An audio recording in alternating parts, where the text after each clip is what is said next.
Well, hey folks, Real Honesty with John Rickland. This is Which Was Worse, Episode 3, another part of Title Reigns of Terror. I will get off of the whole idea of Title Reigns, which was worse, soon enough, do not worry. But there are a couple more that I'm going to talk about in future installments. But this one is going to have to do with CM Punk's first ever world title reign, which ended 69 days. Nice. And Samoa Joe's first ever TNA World Title reign, which ended after 182 days. So right there, you're looking at it and you're like, okay, well, it's pretty obvious which one was worse. But you have to look at the totality of it and how every single one of them was booked. Now, this one might be a little more pressed for time, honestly, because I do have to go to work soon. But let's look at how CM Punk was booked. From the first time he came in WWE, from ECW, he was in ECW for a while and that kind of stuff. He finally became ECW champion amid the whole thing that happened with, Chris Benoit. I mean, granted, he feuded with John Morrison for a bit, and they could have had a whole host of better matches than they were allowed to. But they finally were able to have a really good ECW title match, WWE ECW title match on the WWE ECW program. I'm going to refuse to call it actual ECW because it's not actual ECW, but the whole point is CM Punk had become ECW champion, held it for a few months, and lost it to Chavo Guerrero, of all people. Nothing against Chavo Guerrero, but he probably should have been competing for the Intercontinental title and not been the ECW champion. He just never was going to be a world champion in WWE. And the ECW title, the WWE version, meant absolutely goddamn fuck all. But after that, Punk was kind of booked on a bit of a losing streak and then was made Money in the Bank, shockingly, at WrestleMania 24, which he wouldn't have been because it would have been Jeff Hardy, but we all know what happened with Jeff Hardy, unfortunately. He had a 60-day wellness violation that he had to serve, and that happened. I'm not going to get into that. I've said my piece on Jeff Hardy. I honestly wish him the best, and I hope he can stay on the straight and narrow like he needs to be. For his peace of mind, for his wife, for his child, for his career, for his personal life. Just really, I hope that he can stay on that. I got angry about stuff in the past. I'm not going to anymore. Doesn't mean that I won't say stuff, in the future, but I'm going to do my best to try to be understanding when it comes to people that have addictions. I'm going to try to do that. So I hope that you guys will understand sometimes if my words get a little angry. But moving on from that, you had CM Punk win his first of 2 Money in the Bank briefcases. And then was like, what kind of shit for a bit. Then they had, amidst the whole Edge-Batista feud, Edge had managed to win at the most recent pay-per-view and he had won, and basically the whole idea was that now Batista couldn't compete for the world title, and so you had the WWE title on SmackDown, and Edge was going to go to SmackDown with the world title. Batista comes out and just destroys him. Just Batista bombs him. Walking back up the ramp. Music hits. His fire burns. The kill switch engage. Punk comes down and gets his, cashes in. Hits GTS. 1, 2, 3. And there we go. Punk is now the WWE World Champion. Or just a world champion. But still, I'm going to call him WWE World Champion because he deserved it. Now, it was out of nowhere, which was the nice thing about the Money in the Bank briefcase thing. But now you have to go back and look at how Samoa Joe came to be in Impact. Gone on the feud streak and everything, had that feud with Kurt Angle. Great feud with Kurt Angle, by the way. From Genesis 06, Turning Point 06, Final Resolution 07. They had some great matches. Then they had that match at Hard Justice for the winner take all thing, where Joe got screwed over and Joe lost. And then he didn't go necessarily on the biggest losing streak, but he was kind of in the mid-card for a while. And then they started building back up. And they had this whole thing where him and Nash were feuding, and then Nash was trying to teach him a lesson about the wrestling business, to actually teach him that, hey, people are going to screw you and I can help you and this kind of stuff. So yeah, you're going to trust, Kevin Nash with the silver hair and the silver quads to help you, but whatever. It led to a whole thing having a Bound for Glory that I'll get into. You go into the beginning of this whole build to Joe for the title. Kind of stuff where they build and they have Lockdown 2008, which actually was a fairly decent pay-per-view. It wasn't great, But that main event with Angle and Joe, where they work more MMA style, was really good. Now, it's not everybody's cup of tea, and I gotta admit, the first time I saw it, I didn't care for it. As I've seen the match a few more times, I have more respect for it because of the different style that they tried to work. And the idea was, Joe was going to be put over. Now, Joe finally won, and people were happy. The problem is it should have happened about a year before, because Joe, in my opinion, probably should have won the title back at Hardcore Justice. Or Hard Justice. It wasn't Hardcore Justice, not until 2010. But he should have won the world title then.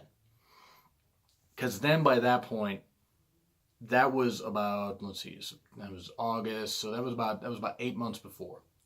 They waited too long to give Joe the title. So even though he did well with it as best he could, it just didn't work in the end because he was believable because he was a badass. I mean, he was still a badass. He was booked like a badass. But then they started booking him like shit and booking him to make him look stupid, and I'll get into that in a bit. So yeah, I mean, Punk's world title reign was like nearly a third of the days that, Joe's title reign was. More or less. I mean, it was actually like more like about 2.5 times less than that. But the whole point of it is Punk's title reign of just under 70 days and Joe's world title reign of just over 180 days have some similarities. Neither were booked like the champion they should have been. When they were booked in the main events, it didn't really work.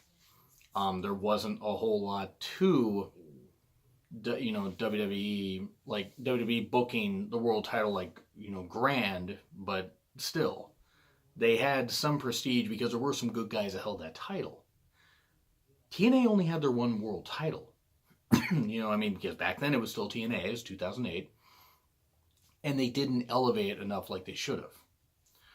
Like, Punk's first ever, I'm just going to go through Punk's thing now since you got the beginnings of it. Punk defended against JBL, I believe, that same night on Raw. And then defended against Batista at the Bash, in July. And then on the subsequent night on Raw. And then defended against JBL at SummerSlam. And he was never in the main event. Now, yes, there were other matches that should have been in the main event. Maybe not of the Bash necessarily, but of like, SummerSlam, I get it. Because it was Punk's first world title reign, but they treat him like they were treating the Intercontinental title at the time. Can you remember who the Intercontinental champion was in 2008 without looking it up? I can't. And I love the Intercontinental title. I think Jeff and Umaga might have been fighting over it. No? I know Jeff was IC champion. I know Jericho then won it. I don't know if Jericho was still IC champion by the time you got around to July. I think Kofi might have actually beat him. I think now that I just remember, I think Kofi might have beat him at Extreme Rules or something like that or whatever. The whole point is, that's how not memorable the IC title reign was booked, or the IC title was booked. So, Punk then, so he's defended at the Bash, defended on Raw, defended at he's defended on Raw a few times, he's defended at the Bash and at SummerSlam, not in the main event, okay. And then they go to Unforgiven, where it's going to be the Scramble, the Championship Scramble, which is a concept they should bring back. I liked Unforgiven 2008. It wasn't a great event, but I liked the Championship Scramble matches. I liked the concept of it, where somebody could pin anybody, win the title, or, you could pin somebody, win the title, and then your target, if you can hold it till the end of that, period, then you're good. Wish they'd bring that back. But anyway, Punk isn't even included in the match. He's taken out backstage with a punt by Orton. He's beat up and everything, beat up by Legacy. And then Jericho ends up winning the world title and everything. So Punk doesn't even get to lose the goddamn title at a pay-per-view. They should have at least had him lose it. Have somebody else taken out of the championship scramble. Something. The fact that they didn't even do that was ridiculous. And it made Punk look ridiculous. It made him look like a punk-ass bitch. And that's not saying that that's what CM Punk is. I'm not saying that. They made CM Punk look like CM, the punk-ass bitch. And that was not cool. Not cool at all. Then he goes into a team with Kofi and stuff like that, and okay, it was what it was. But now go back to Joe. So Joe's, TNA World Heavyweight Champion. Out of lockdown 2008. This momentum. Great match he had with Kurt Angle. Really big build, and they actually made a decent profit on that pay-per-view. And did some good buys, comparable. And forgive me for my voice, by the way, but they did good buys comparable to what they've done in the past. It wasn't what WCW did or stuff like that, but still, Impact was doing what they could to try and create a buzz. And they created a pretty good buzz. And then they had, I believe it was a Sacrifice 2008, they had him face in a triple threat Scott Steiner and Kaz. And I love Kaz. Kaz should have actually probably maybe gotten a brief run with the title. Scott Steiner at that point did not need to be TNA World Heavyweight Champion. Thankfully wasn't. Was only ever Tag Team Champion, as he only should have been. And I believe was also champion earlier this year. Tag champion earlier this year. If I'm remembering that right, that's pretty ridiculous because this is 2018, not 2008. But after that, then Joe successfully defends his title at the King of the Mountain match, at Slammiversary 08, which actually wasn't a bad show either. Not great, but not bad. And I do have it on DVD. I will be doing a 10-year reflection on Bound for Glory 2008. I might even do a Bound for Glory history series where I talk about the various ones that I've watched. But anyway. So Slammiversary, he manages to retain. Cool. Good King of the Mountain match. I enjoyed, despite the flukiness of the King of the Mountain concept, I enjoyed the match. And I enjoyed some of the matches. Now, once it got past 2009, and they got rid of the concept, when they tried bringing it back, it was shit. I enjoyed it. I don't know. Maybe I like goofy shit. And I don't necessarily like anything that's overbooked, because usually that means Russo's involved. The wrestlers managed to pull off the King of the Mountain concept as well as they could. So after Slammiversary, gets challenged by Booker T. Faces him at Victory Road. And Victory Road, I believe, was in Houston. And they did a stupid no contest thing where Sting had come out, he had hit Joe with a bat. Just, I don't know what the fuck they were doing with Sting at that point. I really wish Sting had just gone to WWE in 2011 instead of going back there, but it is what it is. Can't change past. But Joe had been hit with a bat, and Booker covered Joe, and Sharmell counted. So even though Booker didn't win the title, he took the title as if he was a champion. That was the closest to an actual world championship he got. I think he was the Legends champion at one point. I think that's what ended up creating a TV championship out of all that, which that was a shit belt. Not the TV championship necessarily, because I like TV title, but the Legends championship, yeah, not very good. So Booker takes possession of the title. They make Joe look absolutely ridiculous being the champion there, and there's nothing wrong with screwing your champion. If you had Booker beat him with flukiness, and then Joe would have regained the title a month later, okay.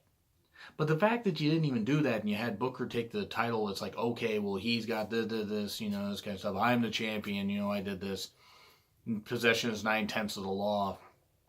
And then at Hard Justice, you had Joe beat Booker to regain physical possession of the title. What the fuck are we doing here at this point? I'm sure there are things I'm missing from subsequent episodes of Impact, because I was watching Impact at this point, but I just didn't. I just couldn't commit them all to memory. I just remember it being ridiculous TV because this Joe title reign was just going down the shitter more and more and more.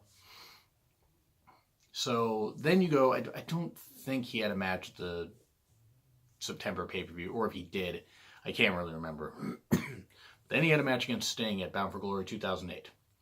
And this was on the night where the Main Event Mafia was formed, because Kevin Nash screwed over Joe. And I mean, they fought I think Joe and Sting fought in the stands. And this kind of stuff. And that was pretty cool. Like, Joe and Sting actually had a decent enough exchange and good, and a good amount of in-ring chemistry for what it was.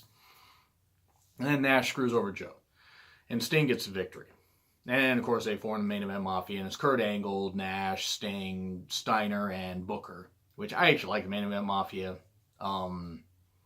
stable. In fact, I might have to do a 10 underrated factions stable. Or 10 factions that deserve better. But anyway, so that ends Joe's reign at 182 days. Now, it already didn't start off the best, even though that match with Kurt Angle was really good because they waited too long to give him the title. And the match with Kaz versus Steiner was what it was. Or Kaz and Steiner was what it was. And then the Slammiversary match was fine. The feud with Booker was absolute shit. And then they ended with a whimper with a fluky finish, like, of, you know, Nash screwing over Joe and everything, which we all knew was going to be coming. And Joe should have known was going to be coming. Because Joe had been in the business long enough, but it was fucking ridiculous. It made Joe look stupid. So now comparing. Numbers wise, you would think that it would be a clear giveaway. 182 days would trump the whole thing of 69 days. But here's the thing. I liked the way both began. Because with the Money in the Bank briefcase, you do the cash in, you do that concept, that creates a really good thing. And yeah, Punk may have not seemed like much of a babyface doing that, but that was the whole point of the briefcase victory. You can cash it in at any point, and you can seem like a nice guy and cash it in and let people know ahead of time, like what RVD did, or you can be the ultimate opportunist, like Edge was with the 05 briefcase, or like he was with Mr. Kennedy's briefcase in 07. And be the ultimate opportunist. Punk was a little bit in between. But he's cashed in on Edge, and that's after, and it was perfect because Edge got his comeuppance for all the times that he had done that and he had screwed people over and escaped with the title. So yeah, okay, Punk may have not come across like the Second City Saint, but whatever, it was what it was. Yes, his reign was not necessarily that great, and it was booked to where he lost, didn't even lose the title in the ring. He just got where he was where he wasn't medically cleared to compete, and it was stupid. Joe's, I almost feel, was a bit worse because there was a ton more missed potential there. And so I'm going to say Joe's was worse because there was so much more potential to do a whole bunch of stuff there. With Punk, they never treated him like a world champion. They should have, but they never did. With Joe, they had such an opportunity to make and build upon this star, and they really didn't. Punk eventually got another world title reign, a couple world title reigns in 09, and even a WWE title reign in 2011. And then won it again in 2011, and lasted until 2013. He got other opportunities at the title. Joe never won the world title again. They screwed up this whole, the Punk title reign was screwed up. No doubt about it. 69 days, nice. Was not a good way to do it. But Joe, they had such an opportunity to make a big star and could have given him the title again down the road, and they didn't. That's why I'm going to say Joe's is worse. Even though Joe tried, even though Punk tried, it could have been a whole lot worse. I would have actually said that it had Punk's title reign lasted, say 130 days, 140 days, and they had done that kind of bullshit thing where he had the title taken away from him that way, then it would have been worse. But the thing is, it barely got started before it got ended. Joe's title reign went 6 months, and be honest, I probably reminded you more of it than you had remembered. So anyway, that's what I got to say. So, do you agree? Do you disagree with what I said? Like, share, comment, subscribe. Twitter link in the description. It's been Real Honesty with John Ritlin, which was worse episode 3, and I will see you soon.